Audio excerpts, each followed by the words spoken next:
Hello students, आज हम पढ़ेंगे chapter number 1 class 12 macro economics का। आज का वीडियो देखने के बाद आप इन क्वेश्चंस का आंसर इजीली कर सकते हैं।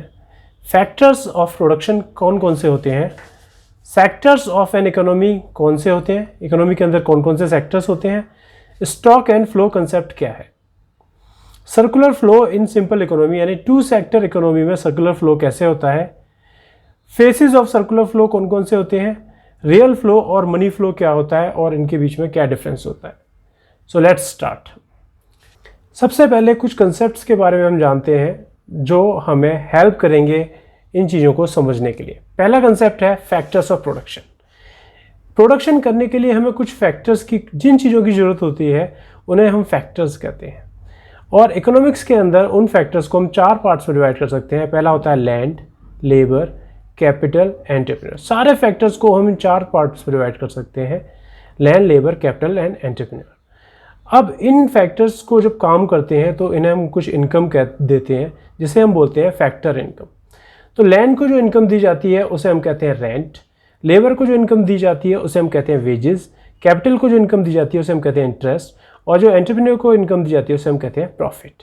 तो ये होती हैं 4 तरह की फैक्टर इनकम। दूसरा कंसेप्ट है बच्चों सेक्टर्स ऑफ एन इकोनॉमी। एक इकोनॉमी के अंदर डिफरेंट सेक्टर्स होते हैं जिन्हें हम 4 पार्ट्स में डिवाइड कर सकते हैं। पहला होता है हाउस होल्ड्स, दूसरा होता है फर्म्स, तीसरा होता है गवर्नमेंट और चौथा होता है फॉरेन सेक्टर। क्लास 12 में हम केवल इन 2 सेक्टर्स की बात करेंगे, हाउस होल्ड्स की एंड फर्म्स की। इन 2 सेक्टर्स को हमें अभी नहीं देखना है। तो ये 2 सेक्टर इकोनॉमी मॉडल कहलाता है जिसके अंदर हम हाउस होल्ड्स और फर्म्स को ही देखते हैं। Concept number 3 stock and flow. अब अलग अलग वेरिएबल्स जब हम मैक्रो इकोनॉमिक्स में लेते हैं, वेरिएबल्स वो होते हैं जो कोई भी वैल्यू ले सकते हैं। मैक्रो इकोनॉमिक्स में हम जो वेरिएबल्स को पढ़ते हैं उन्हें हम 2 तरीके से पढ़ सकते हैं, stock variable and flow variable. Stock variable क्या होता है? जब किसी चीज़ को हम नापते हैं एक पर्टिकुलर पॉइंट ऑफ टाइम पे। Stock variable refers to that variable which is measured at a particular point of time. एक पॉइंट ऑफ टाइम दे दिया कि इस वक्त उसकी वैल्यू क्या है, उसे हम कहते हैं स्टॉक। फॉर एग्जाम्पल, अभी आपसे पूछा जाए कि अभी आपके पॉकेट में कितने रुपए हैं, दैट इज कॉल्ड स्टॉक, क्योंकि इस वक्त उसकी जो वैल्यू है वो स्टॉक कहलाएगी। तो इसमें केवल एक पॉइंट ऑफ टाइम होता है। क्या होता है? Single point of time. On the other hand flow वो होता है जो एक पीरियड ऑफ टाइम में नापा जाता है। वो एक सिंगल टाइम नहीं होता, उसमें एक स्टार्ट का टाइम होता है, स्टार्ट का टाइम, और एक and time. For example, if I ask you कि इस महीने की आपकी सैलरी कितनी थी, अगर आपने 30 दिन काम किया है तो आपको 30 डेज की सैलरी मिलेगी, 20 दिन काम किया है तो 20 डेज की, यानी इसमें एक स्टार्ट टाइम होगा, एक एंड टाइम होगा। सिमिलरली मैं कहूँ कि मारुति ने इस महीने कितनी कारें सेल की, तो इसका मतलब है 1st ऑफ मंथ से लेके 30th ऑफ दिस मंथ तक जितनी भी सेल्स की मारुति ने वो हमारी टोटल हो जाएंगी फ्लो कंसेप्ट। फ्लो कंसेप्ट के अंदर ध्यान रखना बच्चों, 2 टाइम होंगे, एक स्टार्ट टाइम होगा, एक एंड टाइम होगा। स्टॉक के अंदर केवल सिंगल टाइम होगा, उसी टाइम पर हम उसे नापेंगे। तो stock is measured at particular point of time, flow is measured over a period of time. इसे थोड़ा और डिटेल में समझते हैं, दोनों के बीच में डिफरेंस को देखते हैं। इन डिफरेंस को हम 4 तरीके से 4 पार्ट्स में डिवाइड कर सकते हैं। सबसे पहला हो गया मीनिंग। मीनिंग तो हम पहले ही पढ़ चुके हैं बच्चों। मीनिंग का मतलब होता है कि इसे नापा जाता है at particular point of time और इसे नापा जाता है over a period of time, यानी इसमें 2 टाइम हो गए, start time, and time. Second difference है टाइम डायमेंशन। टाइम डायमेंशन का मतलब होता है कि क्या इसके अंदर कोई एक टाइम का लैप्स, टाइम का पीरियड होता है? नहीं, ये इसमें कोई टाइम डायमेंशन नहीं होती क्योंकि एक पर्टिकुलर पॉइंट ऑफ टाइम पे नापा जाता है। इसके अंदर टाइम डायमेंशन होती है क्योंकि इसमें पीरियड पे नापा जाता है कि इसमें स्टार्ट टाइम है, एक एंड टाइम है। नेचर ऑफ कंसेप्ट, ये स्टैटिक होता है, ये एक पॉइंट पे फिक्स होता है, इसलिए इसे स्टैटिक कंसेप्ट कहा जाता है। ये डायनेमिक होता है क्योंकि ये चेंज होता है, क्योंकि इसमें एक स्टार्ट टाइम है और एक एंड टाइम है, इसके बीच में चेंज होता है। That is why it is called as dynamic concept. Examples देख सकते हैं। एग्जाम्पल की बात करें 4th डिफरेंस की, तो पॉपुलेशन अगर इंडिया की 31 मार्च 2018 को अगर मैं पॉपुलेशन बतानी है तो ये हो गया हमारा स्टॉक कंसेप्ट, क्योंकि इस पर्टिकुलर पॉइंट ऑफ टाइम पे बताना है। उसी तरह से अगर हम बताएं नंबर ऑफ बर्थ्स ड्यूरिंग 2018, ये पूरे 2018 में, यानी 1 जनवरी 2018 से लेके 31 दिसंबर 2018 तक कितनी बर्थ्स हुई, वो हमारी हो जाएंगी फ्लो कंसेप्ट, राइट। और भी एग्जांपल्स हैं जिसे तुम देख सकते हो। For example, total number of Maruti cars in Delhi, Maruti की कितनी कारें हैं दिल्ली के अंदर आज की डेट में, तो ये आज के हिसाब से पॉइंट ऑफ टाइम पे हो गया। मारुति ने जनवरी 2019 में कितनी कारें मैन्युफैक्चर की, ये फ्लो कंसेप्ट हो गया। तो ये कुछ एग्जांपल्स थे। अच्छा, now we move to the main topic of this lecture which is circular flow of income. Circular flow of income क्या होता है? एक इकोनॉमी होती है, उसके अंदर जो इनकम होती है वो घूमती रहती है, यहाँ से यहाँ, यहाँ से यहाँ, अलग अलग जगह से घूमती रहती है, और वो इसे हम कहते हैं circular flow of income. Normally जो इकोनॉमी में घूमती है वो 3 प्रोसेसेस के थ्रू घूमती है। पहली होती है जनरेशन प्रोसेस, जो जहाँ पे हम प्रोडक्शन करते हैं उसे हम कहते हैं जनरेशन। प्रोडक्शन वो होता है जहाँ पे इनकम जनरेट होती है। जनरेट होने के बाद इसे हम डिस्ट्रीब्यूट करते हैं, दूसरा फेस होता है।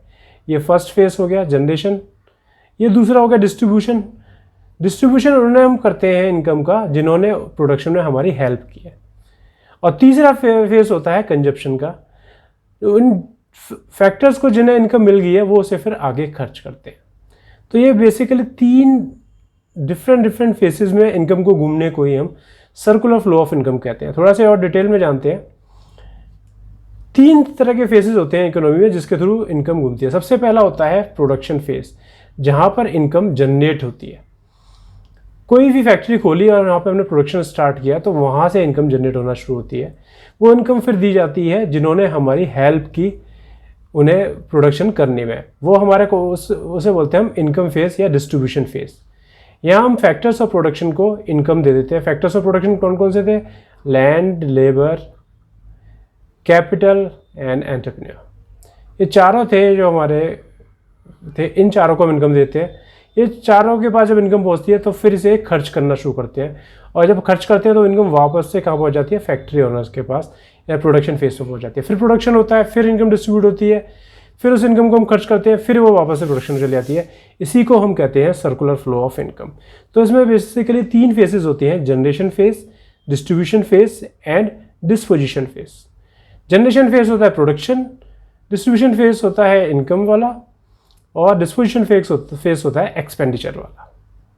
अब एक इकोनॉमी के अंदर ये तीनों फेस एक साथ काम करते हैं। अब हमने बताया कि इकोनॉमी के अलग अलग मॉडल्स होते हैं, जैसे बोलते हैं 2 sector economy, 3 sector economy and 4 sector economy.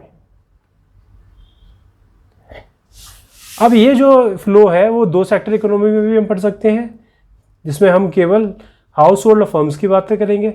3 sector economy हो सकती है जिसमें हम हाउस होल्ड फर्म और गवर्नमेंट की बात करेंगे, एंड 4 सेक्टर इकोनॉमी होती है जिसमें हम हाउस होल्ड फर्म, गवर्नमेंट और फॉरेन सेक्टर की बात करेंगे। ये दोनों आपके में कोर्स में सिलेबस में नहीं है, हम केवल 2 सेक्टर इकोनॉमी की बात करेंगे। 2 सेक्टर इकोनॉमी में एक्चुअल में सर्कुलर फ्लो कैसे होता है। तो बच्चों ये हमारा 2 सेक्टर इकोनॉमी मॉडल है जिसके अंदर 2 चीज़ें हैं। पहली चीज़ है हाउस होल्ड और दूसरी चीज़ है फर्म्स। इनकम इसी सर्कल के अंदर घूमती है। तो इनकम के घूमने से पहले हम देखते हैं कि फिजिकली क्या क्या फ्लो होता है। अब फर्म को प्रोडक्शन स्टार्ट करना है। हमने बताया फर्म को प्रोडक्शन स्टार्ट करने के लिए 4 फैक्टर्स की जरूरत होती है। अब ये फैक्टर उसे कहाँ से मिलेंगे? ये फैक्टर मिलेंगे उसे हाउस होल्ड से। हाउस होल्ड इन चारों फैक्टर्स को प्रोवाइड करेगा फैक्टर सर्विसेज को। कौन कौन सी फैक्टर सर्विसेज? लैंड प्रोवाइड करेगा, लेबर प्रोवाइड करेगा, कैपिटल एंड एंटरप्राइज। ये चारों चीज़ें फर्म्स को देगा। फर्म इससे गुड्स बनाएंगी, गुड्स एंड सर्विसेज, और then goods and services firms देंगी हाउस होल्ड को। तो ये हमारा हो गया फ्लो। जब factor service household provide करते हैं फर्म्स को, तो फर्म्स को उनके लिए पेमेंट करना पड़ता है। तो वो पेमेंट किसे कैसे बोलते हैं हम? Factor payment. फैक्टर पेमेंट कैसे होगी? जिसने लैंड दिया उसे रेंट देंगे, जिसने लेबर दी उसे wages, interest and profit, capital and enterprise को दिया जाएगा।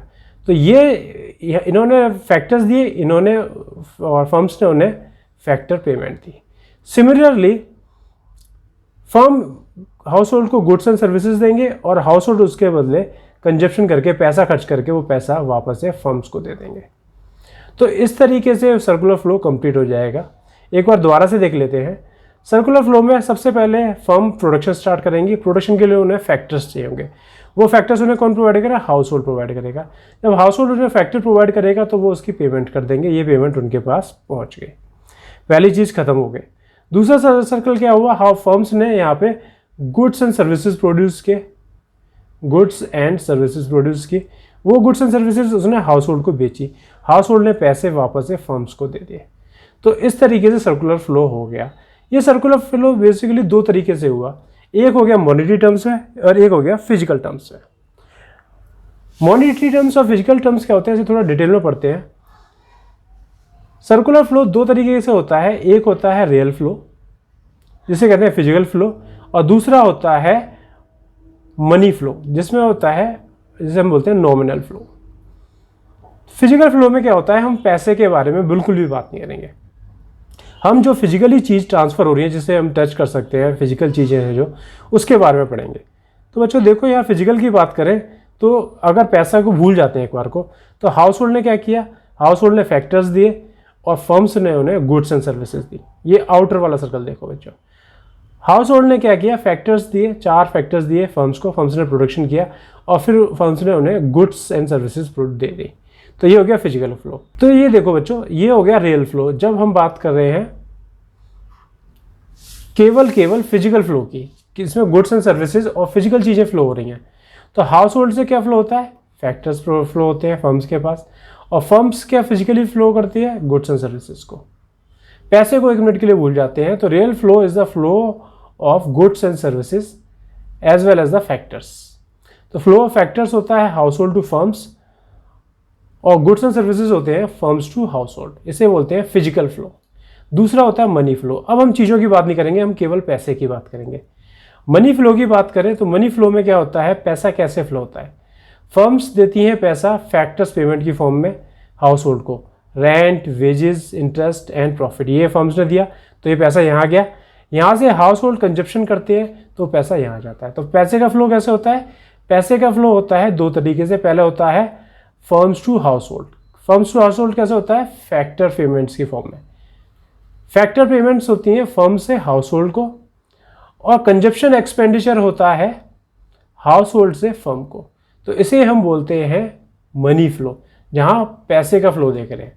तो इसमें हमारे दोनों फ्लो है। जो आउटर सर्कल शो कर रहा है, यानी वो पहले फैक्टर्स गए आउटर में और फिर फर्म से गुड्स एंड सर्विसेज गई, ये हो गया हमारा फिजिकल फ्लो और रियल फ्लो। और दूसरा हो गया मनी फ्लो, जिसमें फैक्टर पेमेंट पहले यहाँ से गए और जब इनके पास पैसे आए, इन्होंने गुड्स एंड सर्विसेज के लिए कंजप्शन कर दिया। ये हो गया हमारा मनी फ्लो और रियल फ्लो। तो दो तरीके के फ्लो आ गए हमारे, real flow and money flow. अब इसमें थोड़ा हम डिफरेंस देखते हैं। डिफरेंस दोनों में क्या होता है बच्चों? पहले सबसे पहले हो गया मीनिंग। ये गुड्स एंड सर्विसेज का फ्लो होता है from firms and house hold के बीच, ये मनी का फ्लो होता है between house holds and firms. यहाँ पे पैसा फ्लो कर रहा है मनी फ्लो में, और यहाँ पे goods and services and factors flow कर रहे हैं। काइंड ऑफ एक्सचेंज क्या होता है? It involve exchange of goods and services, it involve exchange of money. यहाँ पैसा आ रहा है, पैसा जा रहा है, यहाँ पे गुड्स एंड सर्विसेज जा रही है। फैक्टर्स भी एक तरह से सर्विस होते हैं और गुड्स और सर्विस भी प्रोवाइड करते हैं बच्चों, इसलिए गुड्स एंड सर्विसेज का फ्लो होता है। डिफिकल्टी इन एक्सचेंज, यहाँ डिफिकल्टी हो सकती है अगर पैसा ना हो तो ऐसे सिस्टम को हम बोलते हैं बार्टर सिस्टम। बार्टर सिस्टम वो होता है जो पहले ज़माने में चलता था जब पैसा नहीं था, कि एक चीज़ हम लेते थे उसके बदले दूसरी चीज़ हम वापस देते थे। इसे बोलते हैं exchange of goods for factor and services. ये होता है बार्टर सिस्टम। बार्टर सिस्टम में क्या हुआ कि अगर मैंने व्हीट प्रोड्यूस किया और किसी ने यहाँ पर क्लॉथ प्रोड्यूस किया, तो मुझे कपड़े की ज़रूरत है, मैं इसे कपड़ा ले लूँगा, और इसे व्हीट की ज़रूरत है, वो उसे गेहूँ ले लेगा। तो इसे बोलते हैं बार्टर सिस्टम, जिसमें पैसे का कहीं भी यूज़ नहीं होता, केवल गुड्स एंड सर्विसेज को हम एक जगह से दूसरी जगह ट्रांसफ़र करते हैं। मनी फ्लो में क्या होता है? मनी फ्लो में कोई डिफ़िकल्टी नहीं होती एक्सचेंज करने में, क्योंकि सारी की चीज़ें मनी फॉर्म में नापी जाती हैं। यहाँ डिफ़िकल्टी क्या थी बच्चों? यहाँ डिफ़िकल्टी थी पहले तो कि क्या प्राइस सेटअप किया जाए, कितने व्हीट के बदले कितना क्लोथ मिलेगा, या दूसरे मुझे तो क्लोथ चाहिए, क्या उसे वीट चाहिए नहीं चाहिए, तो इसे बोलते हैं डबल कोइंसिडेंस ऑफ वांट। वो होनी ज़रूरी है तभी एक्सचेंज होगा, यानी इसे वीट की ज़रूरत होनी चाहिए, मुझे क्लॉथ की ज़रूरत होनी चाहिए, तभी एक्सचेंज हो पाएगा। लेकिन यहाँ ऐसा कुछ कंसेप्ट नहीं है, यहाँ सारा कुछ पैसे के फॉर्म में होता है। ऑल्टरनेटिव नेम, ये नाम याद रखना बच्चों, इससे नाम होता है फिजिकल फ्लो क्योंकि यहाँ फिजिकल चीज़ें जा रही हैं। इसे बोलते हैं नॉमिनल फ्लो क्योंकि यहाँ पे पैसे के रूप में एक्सचेंज हो रहा है। राइट बच्चों, तो जो सर्कुलर फ्लो होता है उसमें एक चीज़ हमेशा ध्यान रखिएगा कि जो टोटल प्रोडक्शन होता है वो टोटल कंजप्शन के बराबर होगा। कोई भी चीज़ लीकेज ने जितना प्रोडक्शन बनाया वो टोटल कंजप्शन में हो गया। जो फैक्टर पेमेंट हमने की, जो हमने पैसे दिए उन्हें, वो फैक्टर इनकम के बराबर है। इनकम फैक्टर की वही है जो उन्हें पेमेंट मिली है और कहीं से कोई भी इनकम नहीं है। थर्ड है, जितना भी खर्चा किया कंजप्शन पे वो फैक्टर इनकम के बराबर है, यानी जो खर्चा हम कर रहे हैं, जो हमें फैक्टर की इनकम के फॉर्म में पैसा मिल रहा है उसी को ही हम खर्च कर रहे हैं और कहीं से हमारे पास कोई पैसा नहीं आ रहा है। रियल फ्लो हमेशा बराबर होंगे मनी फ्लो के, ये चारों चीज़ें बराबर होंगी, इन चारों चीज़ों को आप ध्यान रखना। तो बच्चों ये पहला चैप्टर था। So this is all we have for today's class.